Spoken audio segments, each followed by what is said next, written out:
Alright guys, it's Mr. Gibson. I'm going to show you guys how you can apply properties of exponents, okay? There's three main properties we're going to talk about. Multiplication of exponents.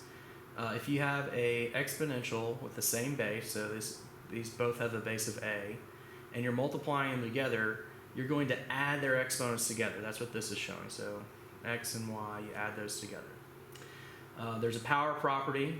So you have an exponent raised to another exponent. What you do with those exponents is you multiply the exponents together. So it'll be a of x times y. And then division, similar, like the opposite of multiplication, you do the opposite operation. So if you have the same base, it always has to be the same base, and you take x and you subtract it by the exponent on the bottom, y. So a of x divided by a of y equals a of x minus y.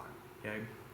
Also, just to note, if you have a negative exponent, it means 1 over the positive of that exponent. So we'll see a few examples like that. All right, so here's an example of a multiplication.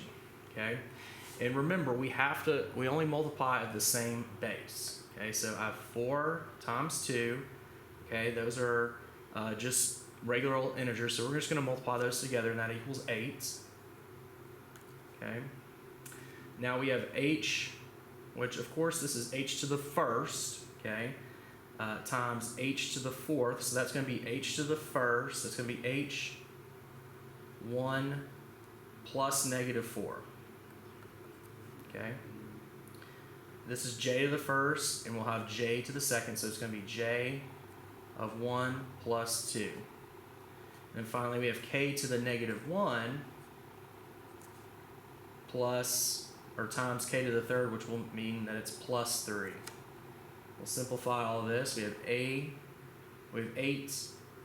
h to the negative 3, j to the 3,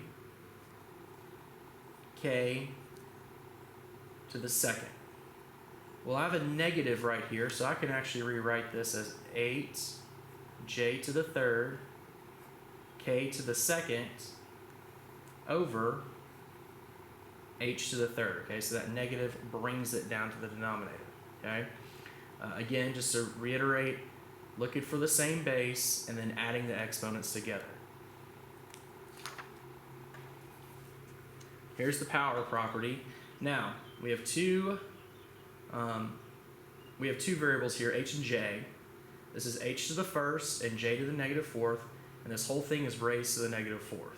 Okay, so we're going to multiply both exponents, 1 times negative 4, and j, negative 4 times this negative 4. Okay, power raised to the power, so we're multiplying. This is h to the negative 4, j to the 16th. Again, we have a negative here. So let's go ahead and put that in the denominator. H to the fourth. Again, it becomes positive. That's the power property. Final property here is division. Okay.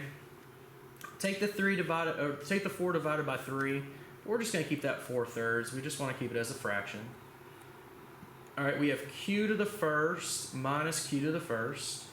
So that'd be q1 minus 1. Okay, because we're dividing, we're subtracting the exponents. There's no m up here, so let's just keep m to the negative 1 down here. There's a p to the third divided by p squared. So let's do p3. It's division, so minus.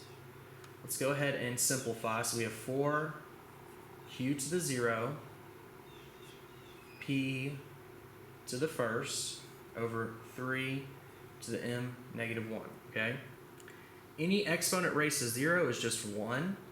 So we'll have 4 times 1, so we're just going to ignore it. P, I don't have to write that 1 there. Now, interestingly enough, this m to the negative 1, well, a negative brings it down to the denominator, makes it positive. Well, the opposite also works. So m to the negative 1, we can bring it up here, and it just would be positive m all over 3. So those are the properties of exponents and Also some examples for you. Dr. Thanks. Holder, Dr. Holder, you call me at 355.